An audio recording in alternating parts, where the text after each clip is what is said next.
Greetings, Alexandria. Good evening. I am gonna have to hop off at 6 for a bit, and then I'll get back on. I'll have to do. I have a meeting for my son, so I just wanted to let you know. Thank you for letting us know. That's helpful to know. There were a couple of other folks who let me know they would have to have intermittent attendance tonight. So you are in good company. I know it's tricky on weekday evenings. For sure. Thank you for being so accommodating.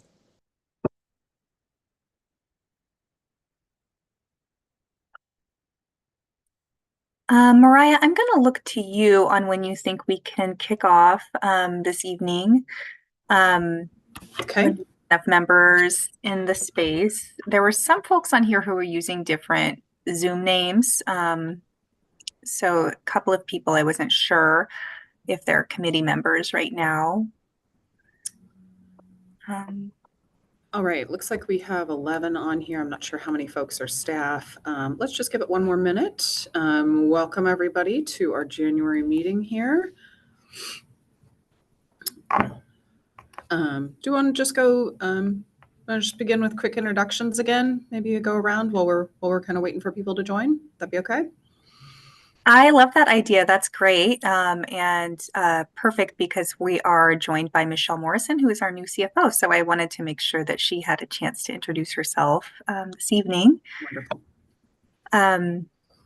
Do you want to kick us off, Mariah, on those introductions? Yeah, sure.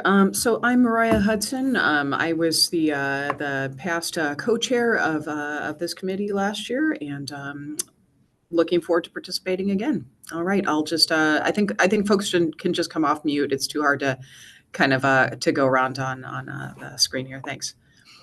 I'm Adrielle Person. I am a PPS parent, and I work in workforce development for youth.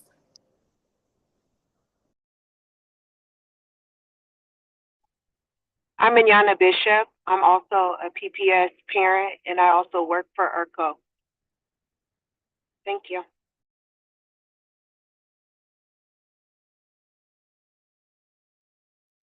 Hello, my name is Stefan Lindner. I'm a PPS parent, and I think that's all we shout. Yeah. I'm Caitlin. I'm one of the student representatives. I'm from Benson High School.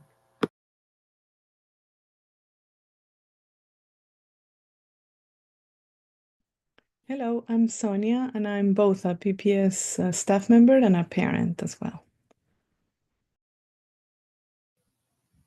Hello, I am. Oh, sorry.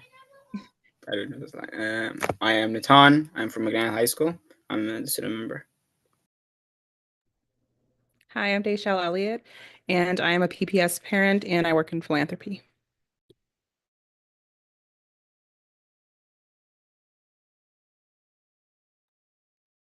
I think that might be it for members who are on right now. I'm Alexandra Martin, she, her pronouns. I'm a program manager on the finance team, and I'm your main staff support for the Community Budget Review Committee. And I'm a PPS parent as well. Juno, do you want to jump in? Sure. Hi, everyone. I'm Juno Chang. I'm the Senior Budget Manager for PPS.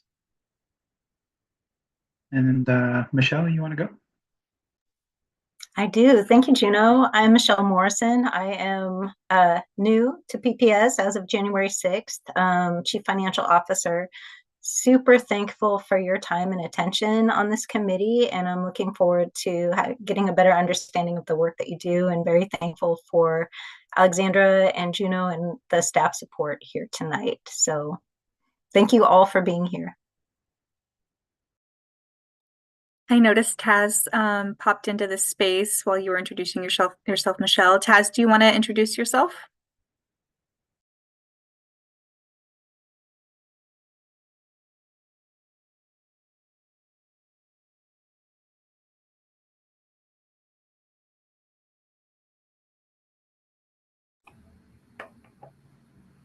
Well, sometimes audio is tricky. We can let Taz pop in when she can. Was a co-chair last year. I'm fine getting started, just to respect everyone's time here and realize we've got a lot to get through. That's great. That sounds good, Mariah. So let's open up our meeting today. I will cover our agenda and then this first couple of items.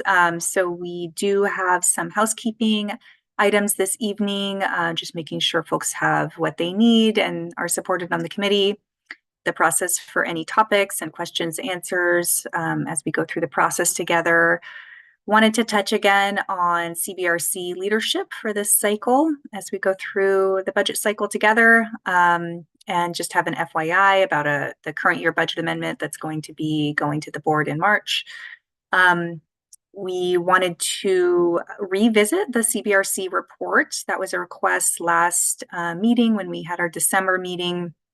And so revisiting those recommendations and mapping them to future to actions that happen subsequently to the recommendations, and then provide an update on budget development for this upcoming school year, 25-26 school year and fiscal year, sharing some preliminary recommendations that have been circulated, sharing about the budget context, and then focusing in on the engagement timeline and opportunities for feedback to share for awareness for this group, as well as for the general community who is accessing the information that we share with CBRC.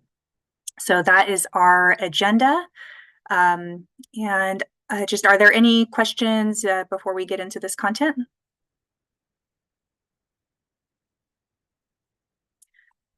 Okay, let's move ahead. Feel free to raise your hand as always while we share information if there's anything that you wanted us to slow down on or needed clarification, or if you have any questions. So we did already cover our introductions, and I wanted to clarify and make sure it was known for everyone that you can always email me if there are any questions that you have that are logistical questions, if there are more content-oriented questions, there was something that you saw or that you missed or that you would like shared with CBRC, please just go ahead and email me. I have a running document of questions and answers that will populate through the process together. I know last year we had a lot of questions and a lot of the answers populated through that, and that was helpful, I think, going into that tight timeline that we see when we get to generating the report. So if there are questions that come up through the process and they could be answered early on, I think that's really helpful versus having it all condensed into that one short period of time. So please always email me. You can see my email address, and I also have a phone number. You can call me and the phone number that you see in my signature. And the same for topics. So if we share something tonight, it feels like you would like a deep dive on any topic, then let's seed that early on so that we can bring the right people into the space and they can address your questions and share information with you. Other housekeeping item is CBRC leadership. So wanted to make space if there were any wonderings about what this commitment is like. If our co-chairs or vice chairs who are in the space would like to share anything else, and then really asking when would the committee like to vote. So I think we're going to continue to touch on this topic until the committee feels like they'd like to take action and have a vote for leadership. So I'll pause here if there were any wonderings about the commitment.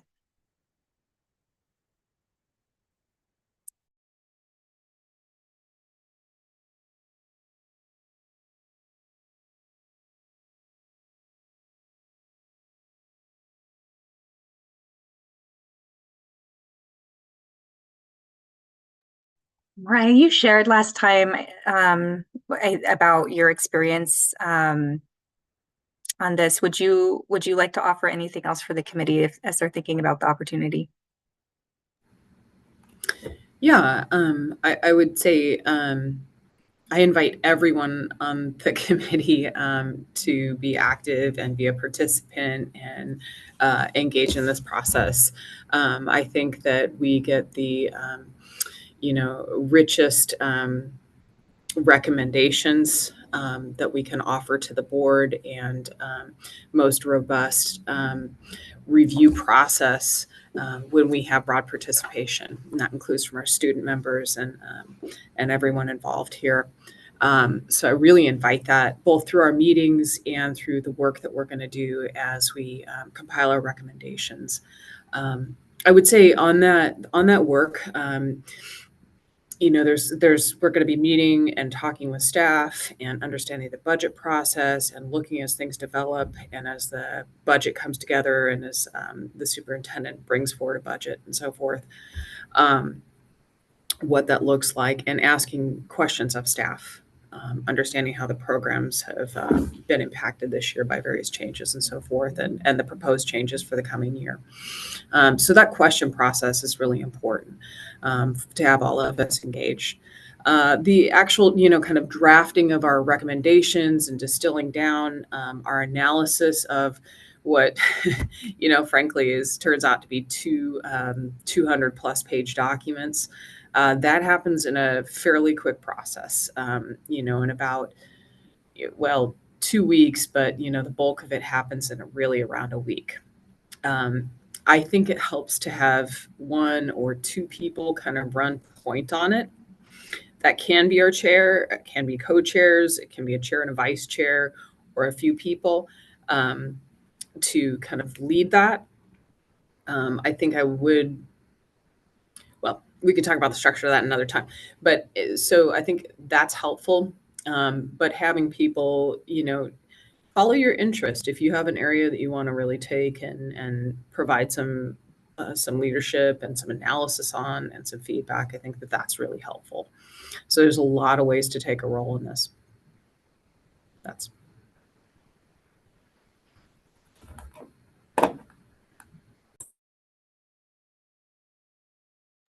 Would any of our other current CBRC leadership like to weigh in with any input for around your experience doing this and what you're thinking about as in terms of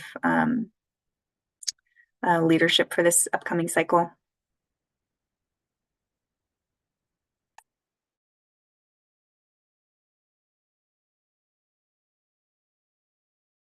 Hey, Tess. Hey, yeah, I just wanted to say that I agree with Mariah. I'm looking at some things myself to be more active in this process. So I haven't got an interest just yet, but I'm looking into being more proactive in this process.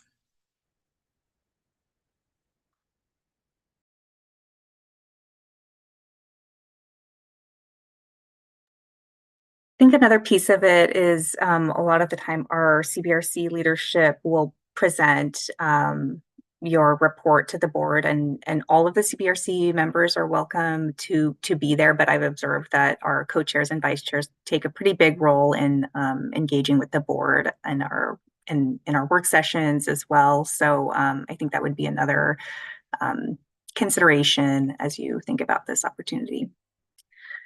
I was asked in the last December meeting just to keep asking. So if folks want to sit with this for another meeting, I will go ahead and ask again in our February meeting. I see that we don't have, you know, we have quite a few CBRC members here tonight. We don't have everyone. So would the committee like to defer this to the next meeting and I can ask again? Yeah, Mariah.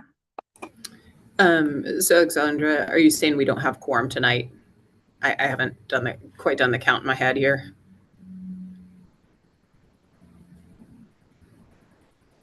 I would personally love a little bit more full, a couple more members, but you know, scheduling is always kind of tough for folks, and I know some people have to drop in and out. We do have quorum with 7 CBRC members who have 3-year terms present, and our 2 student members brings us to 9. So we do have a quorum, but I'm very happy to wait and see if we have better attendance at the next session. It's up to the committee.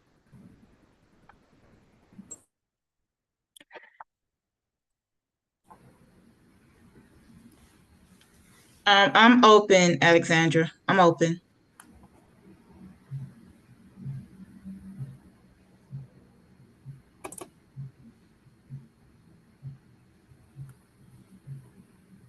Mariah, go ahead. I'll share that I would be happy to chair or possibly share that responsibility another year. I think having experience on this for 2 years running could help us lead the process, and not looking to do that necessarily an additional year because I think it's valuable to have people rotate on and share this. But you know, I would be interested if the board if this group I would be interested in seeking that if that's the will of the group here. In terms of whether that's this meeting or next meeting, I think it's fine to move it to next meeting where we have more folks present, but we should put it right at the front of the meeting and kind of move quickly forward with it.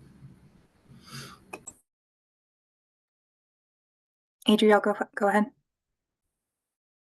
Can you share a little bit about the additional time commitment as a chair? I think that's going to play into my ability to step forward for that role. I need to know more about what the off-cycle meetings would be. My experience with it, and I have leaned heavily on a past chair, Roger Kirshner, who had a wealth of experience. So he was really helpful and gave a lot of his time, probably saved me some time.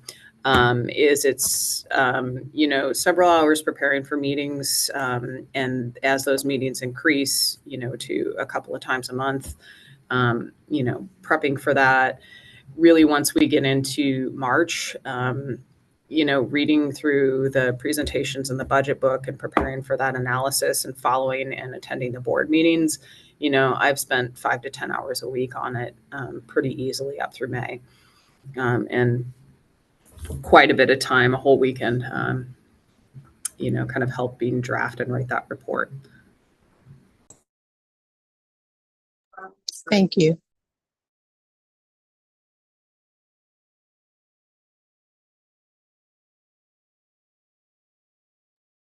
So Mariah, you expressed interest. Is there anyone else at this time who would want to express interest in joining the CBRC leadership team?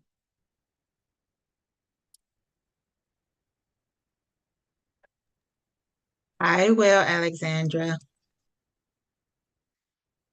Great. Thanks, Taz. I think I was part of it last year, and happy to be part of it this year. If other people want to step in, happy to step aside for them.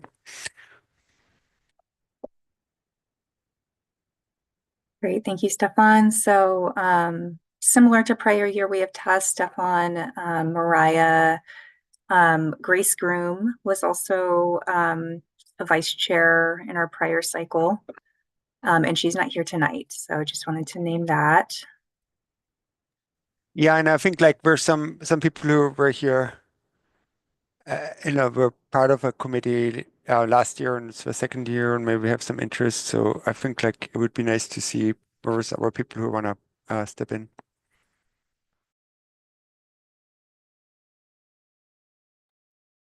Okay, so Hi. maybe Sorry, this is Minyana Bishop. I am interested. I'm just trying to collect my mind around my schedule, because when I commit, I want to make sure that I have those time slots. So maybe when we meet next, I'll have a direct answer, but I'm definitely interested.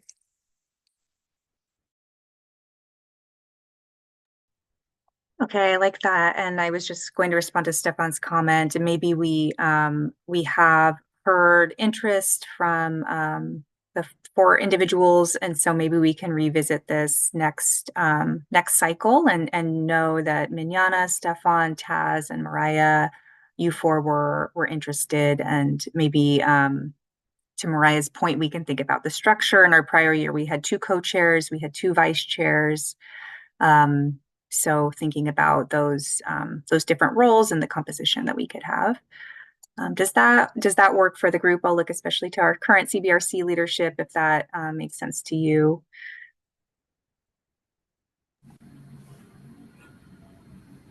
Yeah, let's go ahead with that and put it first thing on the agenda next time. Okay, that's good. Thank you.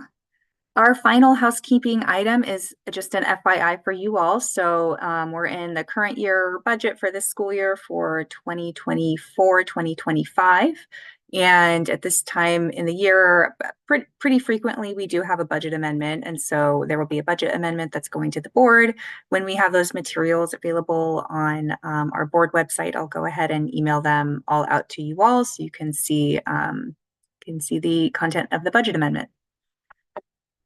Okay, I am watching the clock and we have a lot of content tonight. There was a request that we revisit the prior year Community Budget Review Committee report. So you all have a PDF of the slide deck. It's linked there. It's also is on the CBRC website, and you all are very well aware of this report, having put it together yourselves. But for any new members, it would be great to click into this report if you haven't seen it yet. The question was posed in our December meeting. What was the impact or the effect of our recommendations that we made as a committee?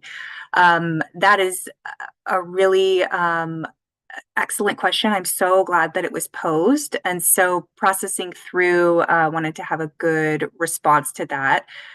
We could always go in more detail about this topic. The report is very nuanced and comprehensive, and so we could go into this topic for a long time, but I did want to do a side-by-side about what changed after the budget was proposed, and then compare that to the CBRC recommendations especially. So this presents the what changed in the approved budget. Our budget process has multiple phases. So we have a proposed budget, we have an approved budget, and we have an adopted budget. In this cycle, there happened to not be changes between the approved and adopted. So I'm really focusing in on what changed between the proposed and the approved budget. And you can see these items were shifts that we saw between the proposed and the approved budget. And there are additional changes, but these were the changes that were most relevant to the CBRC's report. If you would like, you can click into the budget document that I have linked in the slide deck, and you can look at the schedule of appropriation, which provides our legal budget appropriations, and you can see line item detail about all of these changes.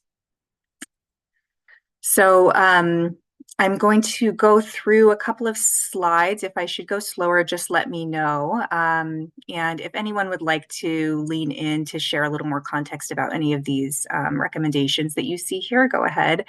The CBRC presented core messages in the last cycle, focusing on advocating for additional state funding and increasing student-facing direct service positions and reducing class size. And we do have an advocacy agenda that has been produced for this legislative cycle going into the next biennium. And we also have an advocacy toolkit. So I wanted to raise those for awareness here so that the CBRC was aware, and any of your community contacts are also aware. So that's available for you. And then across all of these slides, if there was a change within the approved budget that seemed aligned to any of the recommendations, I've just flagged it here. So in the subsequent phase of the budget, in the approved budget, student-facing positions were added, while central office positions were actually reduced. So non-student-facing positions were reduced. This is a similar version of that recommendation that provides a little bit more detail around continued analysis of contracts, analysis of all investments, and the library staffing changes.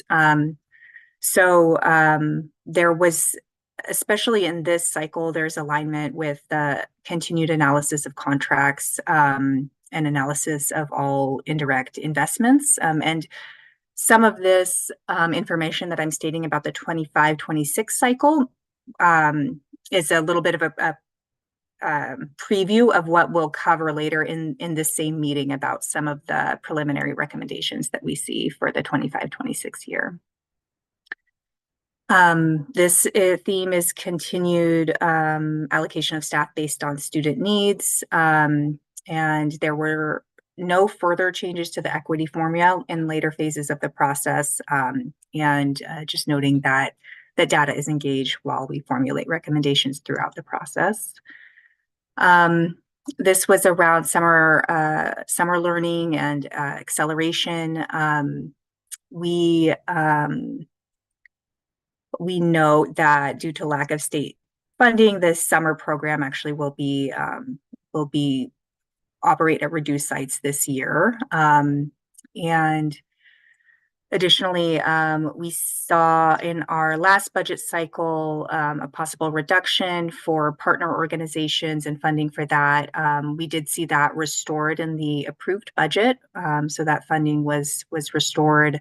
And then later in this presentation, you'll see that there is a reduction in funding in that area contemplated in the preliminary reductions.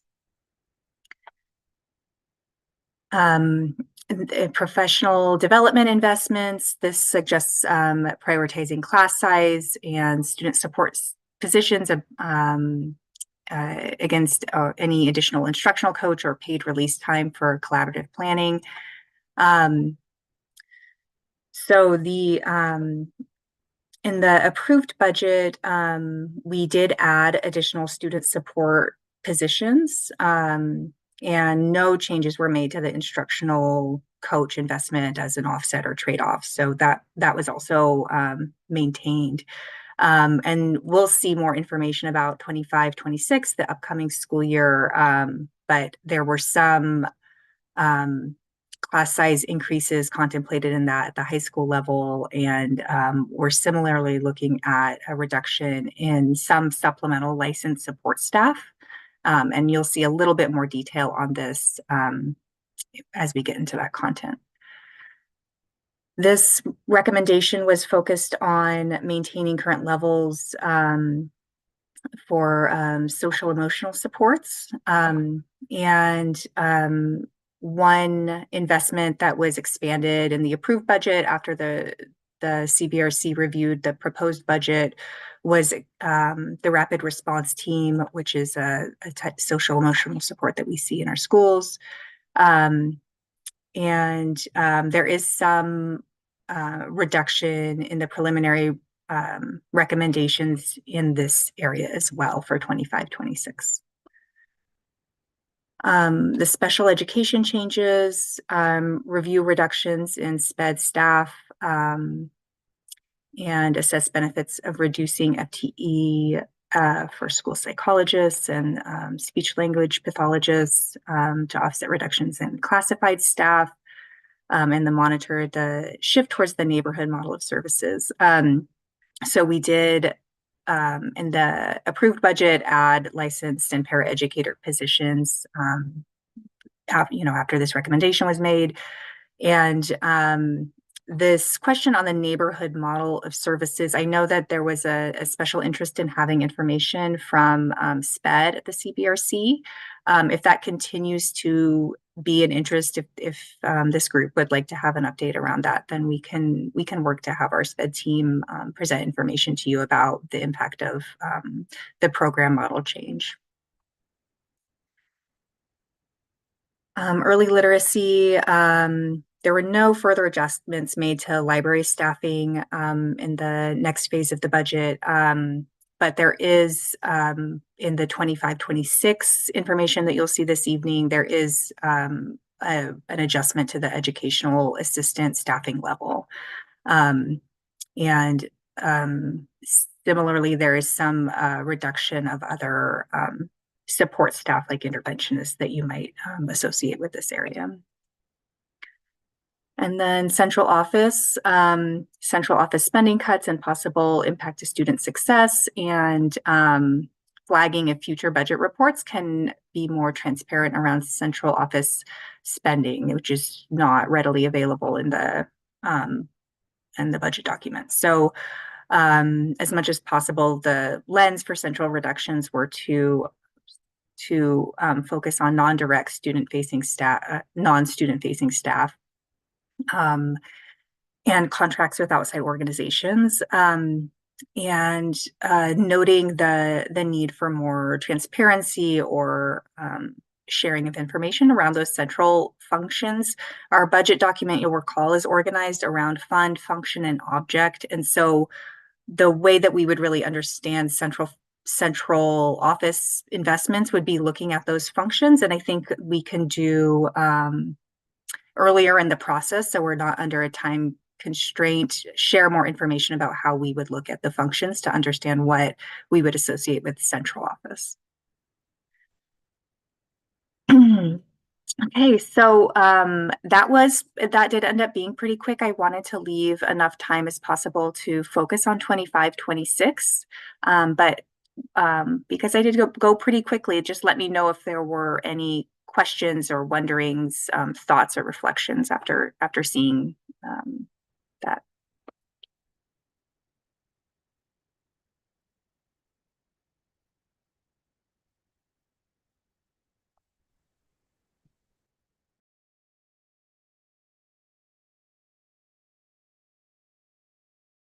I have a quick question. The recommendations that you were presenting, I'm at the Culture in the Classroom event right now that PBS is putting on, so I'm kind of multitasking, so I apologize for the background noise, but I might have missed when you mentioned the recommendations that you were presenting. Where are those recommendations come from?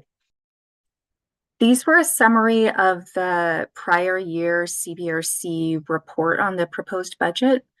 So there was, of course, as you know, Mr. Cruz, a lot of detail in that report. So this is a summarized version. There are many more things that we could discuss and react to in this meeting, but that was what it was. It was just a summary of the recommendations, and then with the lens of what changed later in the budget cycle in alignment or non-alignment with those recommendations. All right, great, thank you. I have a couple questions. Sorry, I didn't raise my hand.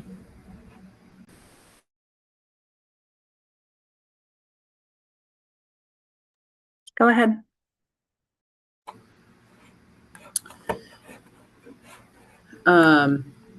Yeah, two things here.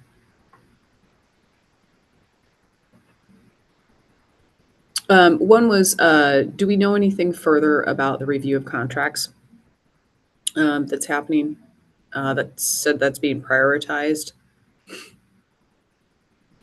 For 25, so is it for 25, 26 planning? Yeah. Maybe we should hold that, because I wonder if there might be more, when there's more information shared in context with those other reductions, we can hold the questions on 25, 26. Does that work for you, Mariah? Yeah.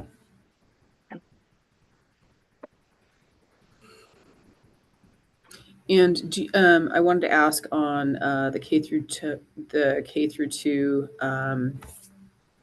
it looks like proposed changes for planning.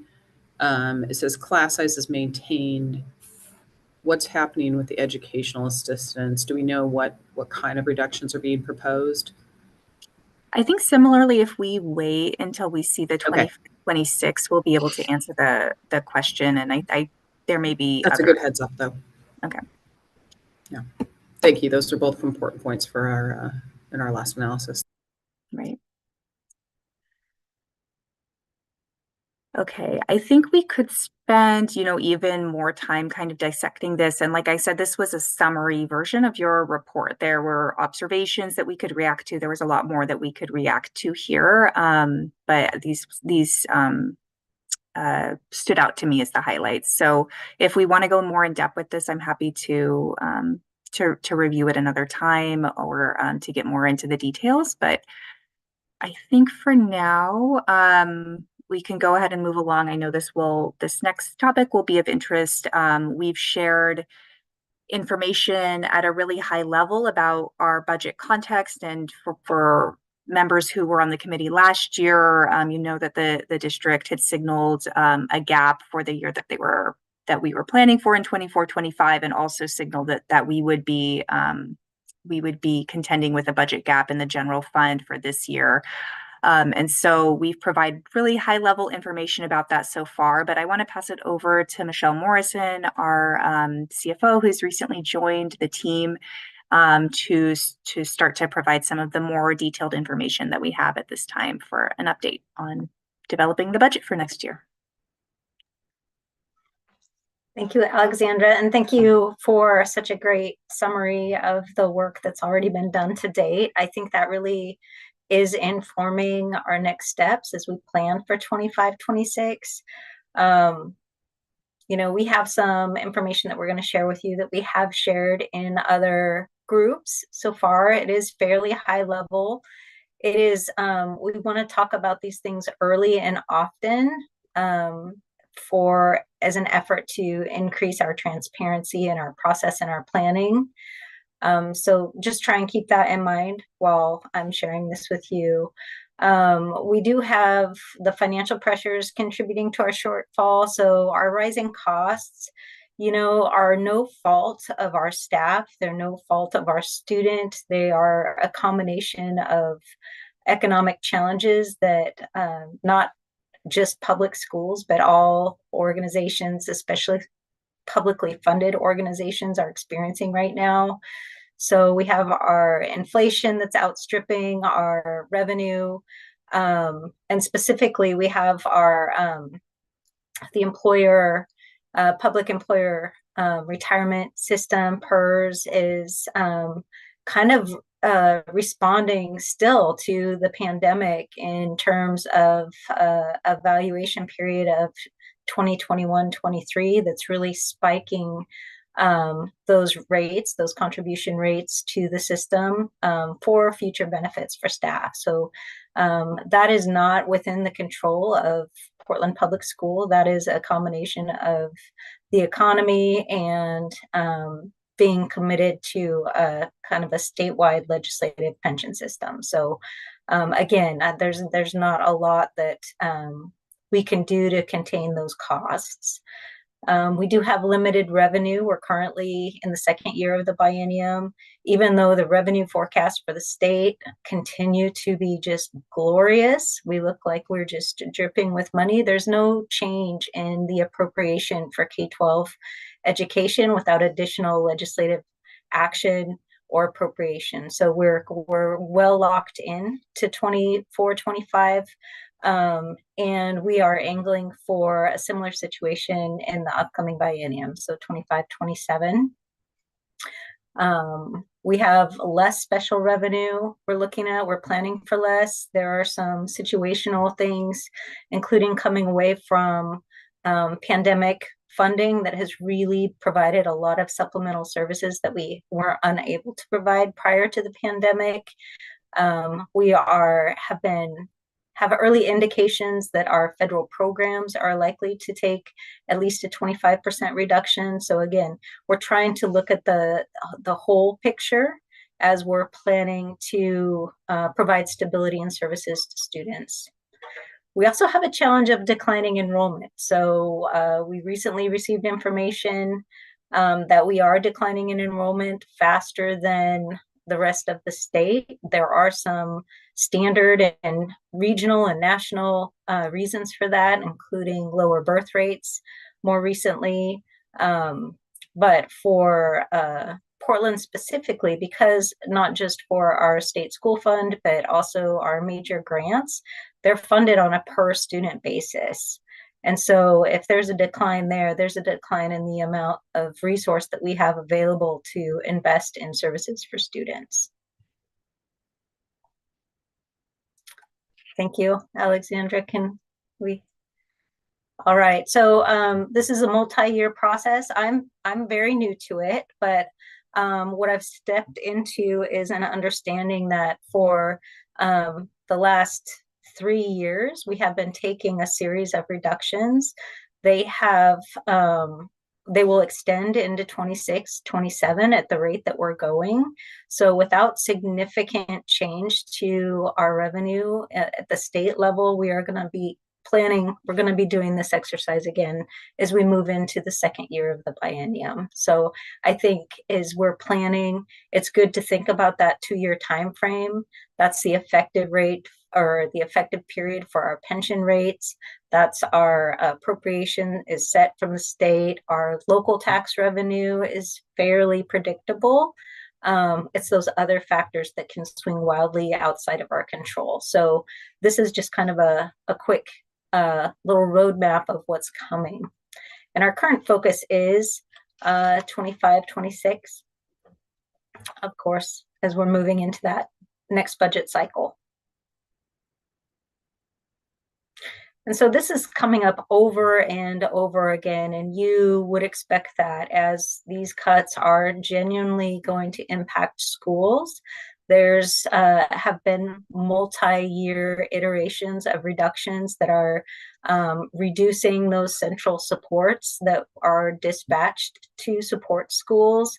So that's a process that has happened over and over the last couple years. And as we move into 25, 26, you're going to see a shift from away from central office, because we have been absorbing those reductions for the last couple years, not adding them back, operating in a leaner way in order to protect the classroom.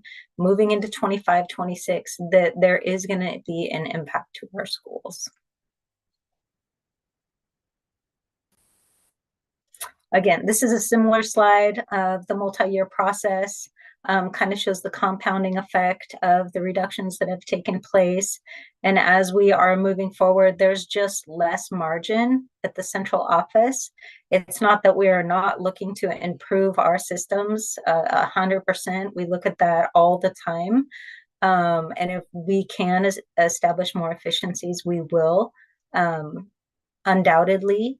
But as you see, as we move forward, that these this next year, again, is going to have a majority of the reductions of the $40 million target is going to be born at the school level.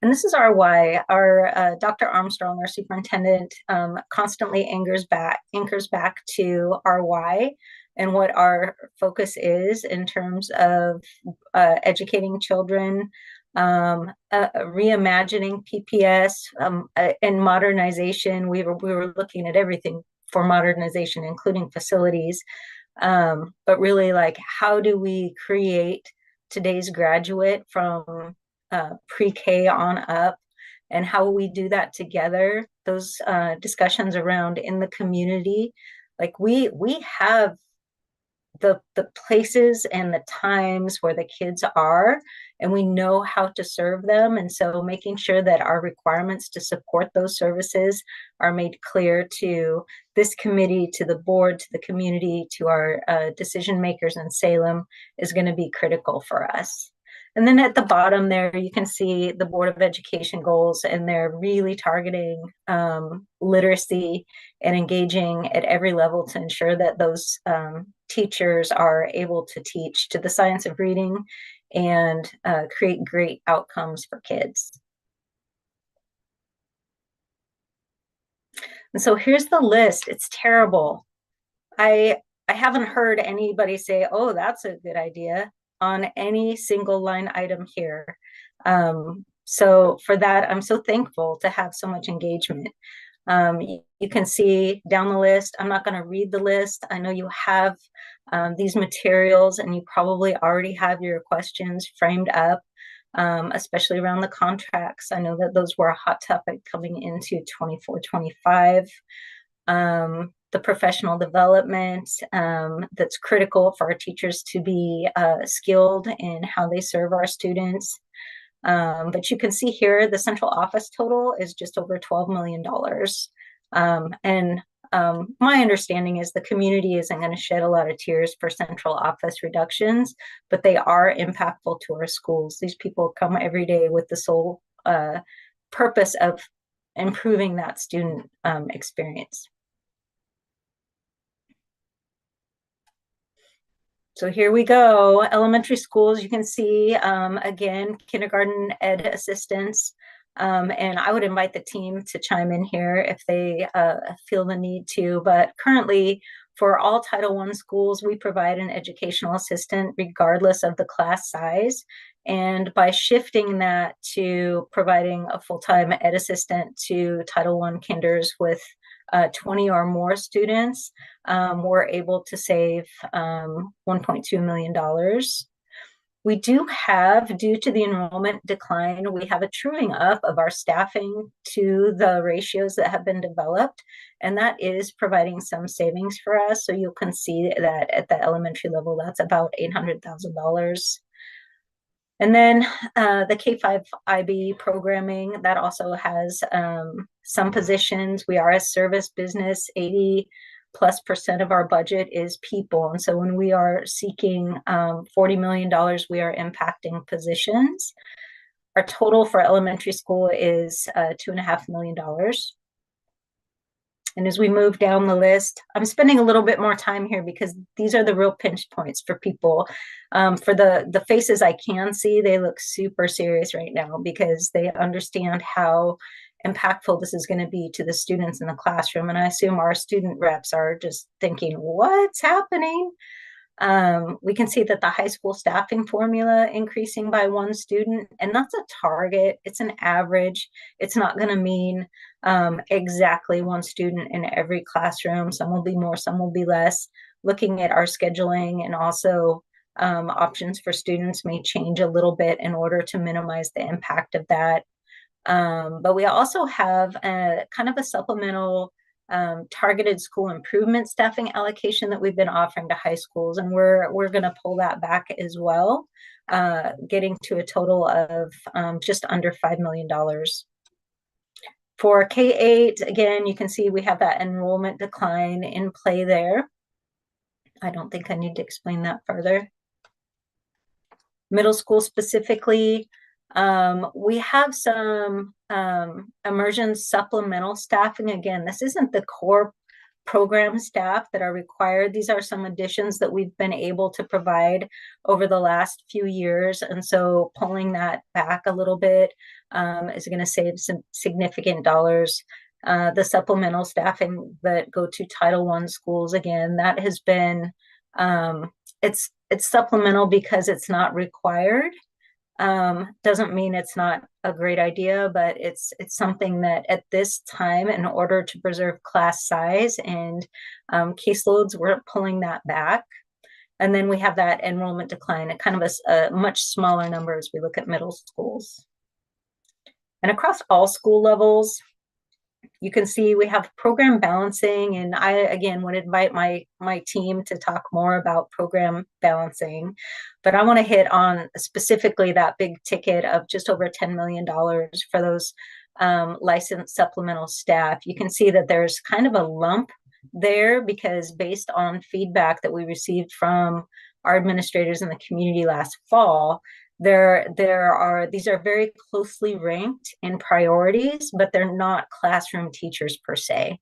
And so we're trying to gather enough feedback to create a path forward to differentiate if needed for each school, or create a new standard around how these staff are dispatched. Now, 69 positions is not all of these people.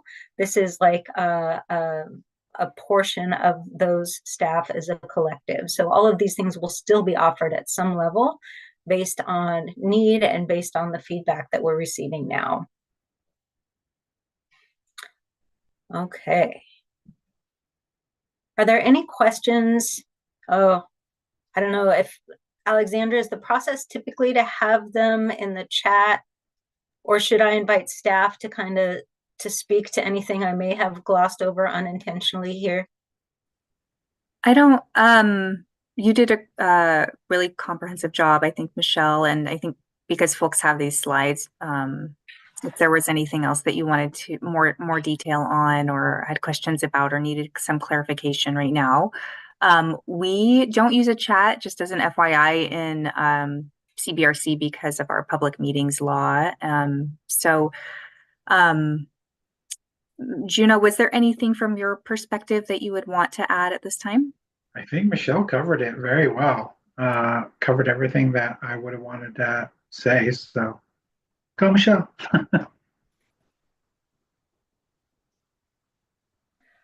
You know, I'm smiling. This is nothing to smile about, though. I just want to give all respect to the community and everyone who's been a part of this process so far. This is, like I said, none of these are great ideas. Nobody is excited about these changes that are slated to happen starting next year. We can give some think time if that helps. And CBRC members, just let me know if you'd like me to go back to other slides or if there was any area that needed some clarification. And I did note, Mariah, your comments or questions earlier was around the kindergarten educational assistance and the review of contracts. So those were the first two questions that I registered. Would you like to say a little more? Actually, Stefan, I know you had to head out. So I don't. I got that figured out. So I can stay, and if you're with Mariah's question, go ahead, please. Mariah, do you want to say anything else about your question? I think not at this time. I'm just kind of reviewing this in general.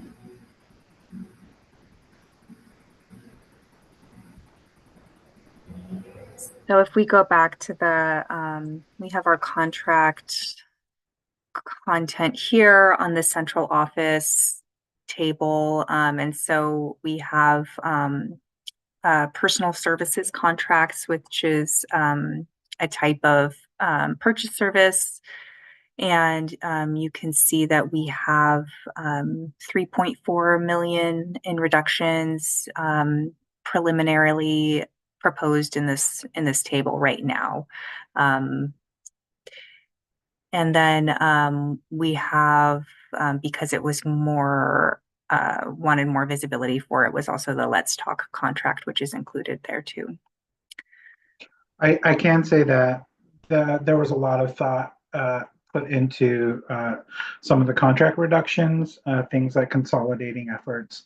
For example, the IT department identified multiple contracts that could be kind of consolidated into a newer piece of software that could do multiple things that we currently have multiple contracts up for. So there was a very thoughtful process around a lot of the contract reduction work that went on, as well as considerations for the ResJ contract, so the racial equity and social justice contracts that we had a lot of important feelings about last year, just to kind of be equitable across our departments. And so the superintendent kind of gave cabinet members a target to hit with regards to their contracts. So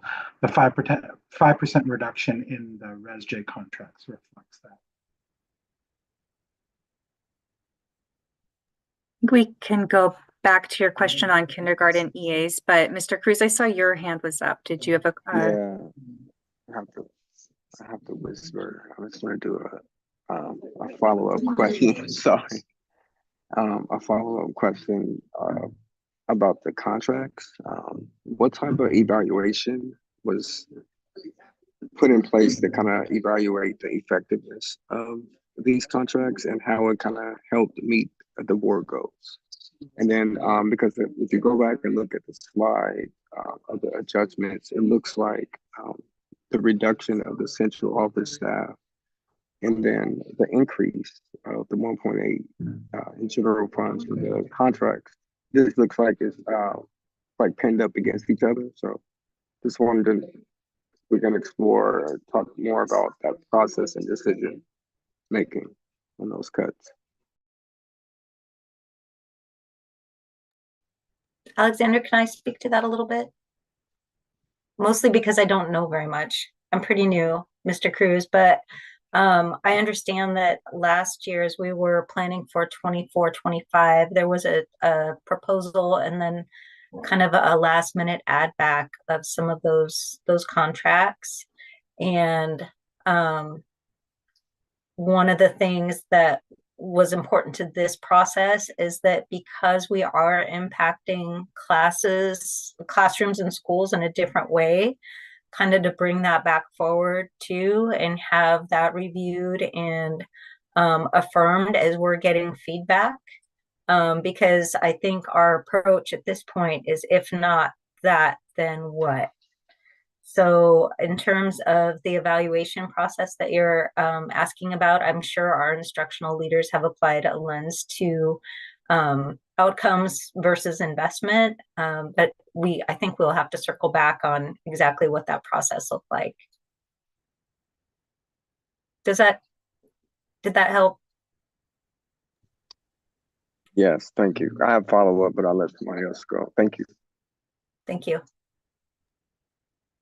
So Mariah had asked about the kindergarten EAs, but Stefan, is your question or comment on this theme, or is it unrelated? Okay. Okay, let's go ahead to the, Mariah, would you like to say a little more about your question around the kinder educational assistance? Yeah, I mean, those are a pretty important part of, supporting, our first learners in the system. So I was curious what that actually is looking like, what that FTE reduction is. So you can see how is that broken out here? Is it 18 positions? And I guess the thing I'm wondering about is last year, if I recall, they changed how you could split positions so that it could be as little as a day per week. So what does that look like when it's distributed?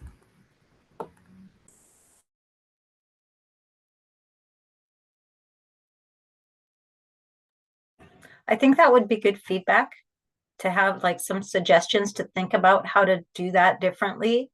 Right now, I'm under the impression that this is it's kind of a light switch. Once you hit that 20 kids in class, that then you would become eligible for an assistant. Not that it's distributed by hours or days in a classroom, but I mean that may be a concept that might work in a school to provide some support for the teacher. I just think we're going to close today with a feedback form. And so I would encourage you, if that's a model that you'd like to see us explore, that you scan that QR code and add some comments.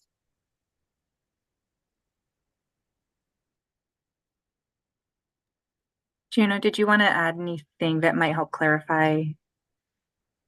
I think the only additional piece of information that I can add to that was that this was geared towards the kindergarten EAs that were funded out of SIA under the Student Investment Act. And so I think the idea behind that was to distribute them based off of that higher need, specifically for our more vulnerable students at Title I schools.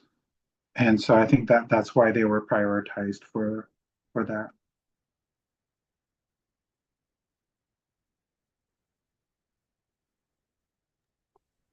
Stefan.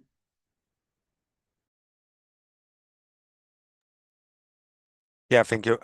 Just wondering, maybe you said this before, but could you just remind me so if I understand this correctly, when there's the new biennium is 2025, 2027, so you're going to have a new budget at the state level. This is this based on some assumption about what that budget is going to look like, and what's the timeline in terms of like when this budget will be finalized versus when the state will make its 2025, 2027 school budget? That's a great question. I'm so glad that you asked that. So one of the challenges that we have right now is we're making a lot of assumptions about 25, 26, and 26, 27.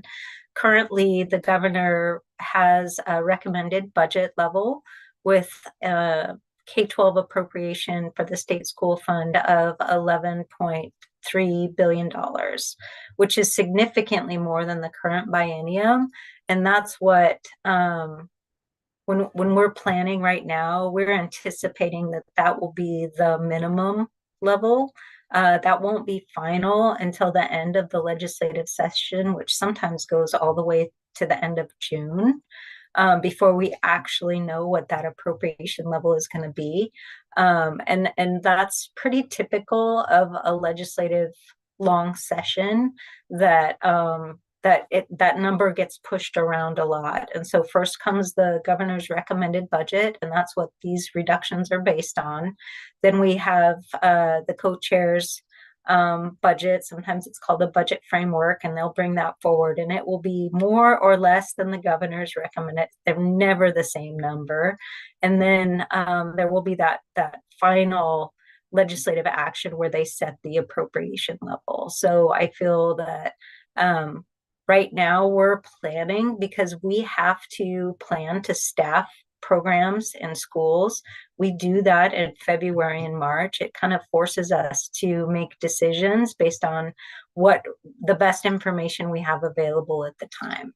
So the timeline for appropriation setting for the state doesn't really align well with what we need to do to prepare the student experience for 25-26. As we move into 26-27, that appropriation level will already be set. But for the first year of the biennium, it can be a little bit challenging to predict. So just to better make sure I got this right. So this is based on the proposal by the governor, which is a significant increase from the last biennial budget, and you still need to make significant reductions. And I have a hard time with squaring that. Do you have some sort of a high level kind of two-sentence explanation for that? Yes, I do. Thank you, Stefan. I appreciate this conversation because I think it's going to lead well into our the information we're going to share next. But this is a statewide issue. It's not just a Portland Public School issue, but the level of funding from schools. You're going to see a lot of information about school cuts coming up based on the recommended budget. A lot of it's due to the economic factors we were talking about before. So the increased cost of living, the cost of doing business, fuel, electricity, utility, all of those things apply to the schools just like any other business. So those are really driving that spike in costs. One of the most challenging things is an increase in that pension rate for the school districts, and it's all public employers that are experiencing a significant rate increase. And the challenge with that is that although it comes with the cost, it doesn't come with an immediate benefit of positions or an increase even in what our staff earn today. It's a deferred income program for retirement. So we are pumping a lot of dollars into that. And Juno or Alexander, correct me if I'm wrong, but I'm understanding that for the upcoming biennium, we have a $32 million additional cost just for this program. Like no, it doesn't go to any immediate benefit or staffing. It goes towards this pension benefit. And that's just a really big challenge. And I think you're probably going to hear more about that as we move through the session and try and advocate for additional funding for schools. Okay, thank you. That's super helpful. So in essence, I mean, there's enrollment decline, right, which has some effect, but in essence, it seems like that the governor's increase is not sufficient for the kind of increase in cost, inflation related increase in costs, right? So it's not an actual real. Okay, good. That's helpful. Yeah. Yeah, it is a significant increase. I do want to acknowledge that. And before the pension rates were released late last fall, The governor's recommended budget really did go a long way towards bridging our budget gap. But unfortunately, with these new pension rates, it's taking up any of that growth we would have experienced in our systems instead. That's a whole nother meeting. I could talk about PERS for days. It's a huge cost driver for us, and without an immediate impact for students or staff, and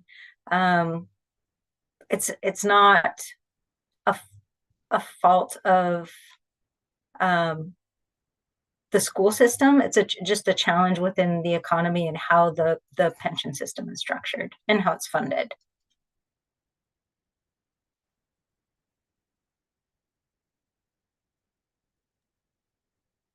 I don't see any other questions or hands raised at this time.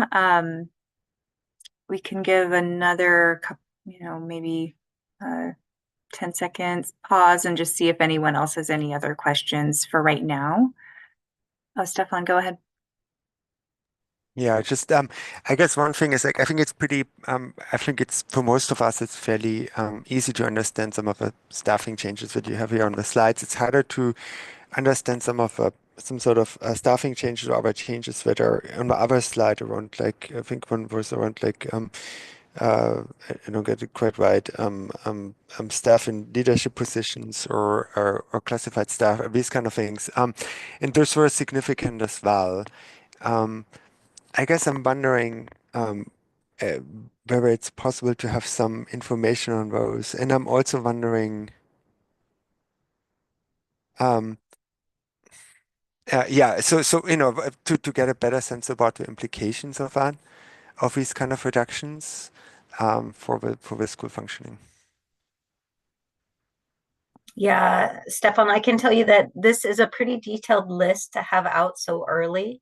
One of our challenges around producing information like this is that it becomes our staff become identifiable, and other than the general budget information that we're sharing, no one has been notified that their position may change at this point. And so I think I really appreciate your curiosity about what the exact impact is, but at this point, being early on in the process, I think we have to stay zoomed out just a little bit. Yeah, got it. Just quite it makes sense. Sorry. So just one comment which you probably have thought about is I feel this is really powerful in the sense that it gives me a real pause because I thought like coming into this I didn't follow this closely, but I thought like government's increase was pretty large and that would be good. I also was wondering whether that's going to be realized and that we would land at a lower rate. So that was kind of my working assumption. So I think like it seems like a really important documentation for you, and I hope you do that or to share out to the people who are going to make these kind of decisions, that these are kind of like the implications that we're going to face at the current at that current proposed level. I think to me it's surprising, and I would think it's to others is probably also surprising. Yes, we do have information that we're sharing with definitely our lawmakers in Salem, and would encourage anyone who has strong feelings to participate as well. Juno, can you please remind me what our PERS rates are that we're looking at for 25-27? We're looking approximately 5.93% across the board. Yeah. Okay. So and that's of all salary earnings. So it's a sizable jump for us. Yeah. So for the committee, you guys can imagine you pay somebody $1 today for their wages, and when we start next year, we're going to pay them that same $1, but then we're going to send another 6 cents to the PERS system. And so when you compound that by every $1 that we spend in wages for eligible staff, it creates quite a ticket.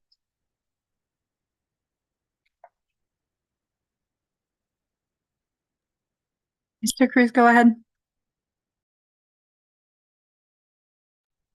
All right, cool, thank you. So part of our position again is to evaluate programs, to evaluate the budget. For me, it would be helpful for me, like with the recommendations for the budget, to have it connected to some type of impact. Like what impact will it have in the classroom? What impact will it have on the board goals? To kind of connect that. So that will help us evaluate these recommendations and kind of make a better recommendation or whatever, enhance the recommendation to have better outcomes for our district. So I don't know if that's coming in the future where the presentation could be can have a can present the impact that it's going to make and the impact it's going to make on our board goals, student outcomes, etc. So thank you. Michelle, would you want to speak to that? I know that you have deep experience in analyzing these investments based on their outcomes to students. Yeah, I know that we're looking, that's a great question, Mr. Cruz, and really appreciate it. It seems like something that we could address even in a table like this where we anchor it, to a potential impact to our strategic goals, because we have them already listed here. And that's not a lens I don't think anyone has applied to this particular table. But I do think that that's a fair thing to do. I know that we're looking at our data. We have some very brilliant folks reviewing all of our student data on a regular basis to ensure that the staffing we have is targeted towards the needs of students. And so as reductions occur, that formula is going to be reviewed again, and with an eye on making sure that we're reaching the most vulnerable students at the highest level possible. So I think that that's great feedback for us to take back to the superintendent, because I think that would benefit everyone as we move through this process. Thank you. Hey, Stefan. Yeah, just quick question or comment. I was wondering whether you could perhaps an email follow-up provide some information where the PERS item comes up in the budget. Because it would just be nice to see that in the previous budget, so it just gives a little bit more time to see where that comes in and how that looks like, and then how it's going to change in the next one.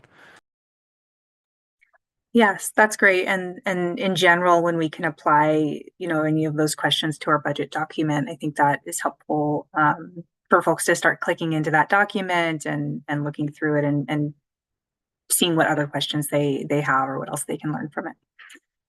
That's a good suggestion.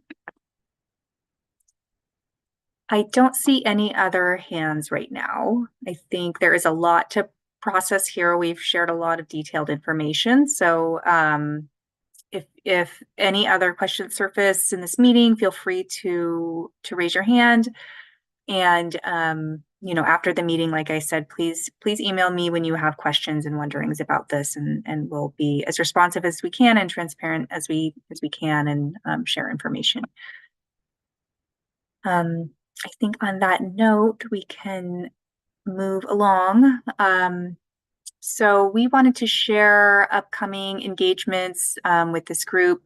We're kind of midway through this actually, but you can see the context of some other activities that have happened this winter as we engage with community, internal and external community. We have some upcoming messages going out to educators. We have a town hall for educators and listening sessions and a community budget forum coming up. Some mix of both virtual and in-person sessions. So you'll be able to access information about these through our budget website. And this table focuses on the milestones to get to adoption, budget adoption. We are highlighting these items that are specific to CBRC. So we do have a work session coming up with our Board of Education March 4th. I will put that on your calendars as soon as I can, so you continue to hold that date. And then jumping down, May 6th is when the CBRC will present their report to the school board. And you can see that we also have public comment sessions, work sessions, and some of the bigger milestones in terms of moving towards formally adopting the budget.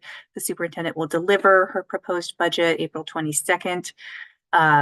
The approval, May 20th.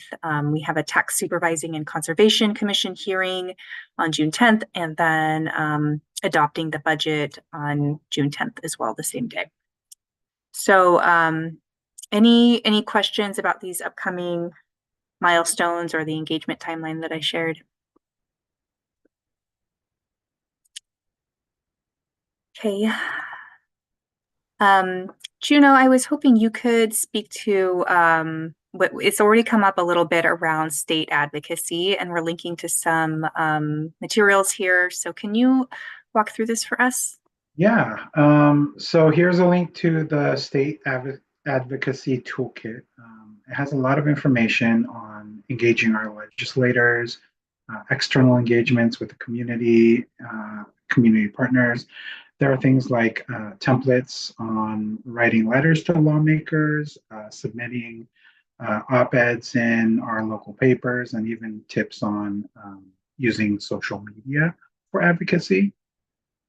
So this is a really nice toolkit. And of course, like if you have other members of the community who are asking, this has all our information for like how to contact the legislators and lawmakers and so on. So it's a really good set of tools. And then the next slide, we also have a link to the 2025 legislative session advocacy. So we do want to make sure that our lawmakers are aware and informed on the need for these additional adequate funding to keep our public schools strong. So we want to make sure that the lawmakers have all the information they need to advocate on behalf of school districts. So this link, it includes all kinds of information like investing in high quality education. Our state's Quality Education Commission has a report called that has a specific amount for our quality education model, and it comes into the tune of $13.5 billion. So there's a lot of information with regards to that. Passing the governor's recommended changes to the current service level, fully funding recent mandates and new initiatives. The funding gap for PERS comes to mind. Fully funding special education. We also need the ability to maintain sustainable funding for things like school nutrition, extended learning opportunities, early literacy, increasing summer and after school programs, and additional funding for things like improvements to our facilities, modernizing school curriculum, ensuring safety and security from cyber threats, which is becoming more and more prevalent each day, and improving students' access to healthcare. Yeah, Michelle. Thanks, Juno. Well said. And just so you guys know, we do provide information whenever there's an opportunity to do so through our associations, through our regional groups, to lawmakers. But they really would rather hear from community than school staff. And that stands to reason. So if you feel moved around any of these areas, they will all help push us forward as we are doing our best to serve students. And know that we are in alignment. We understand what students need today. We have the places for them. We have caring staff to serve them.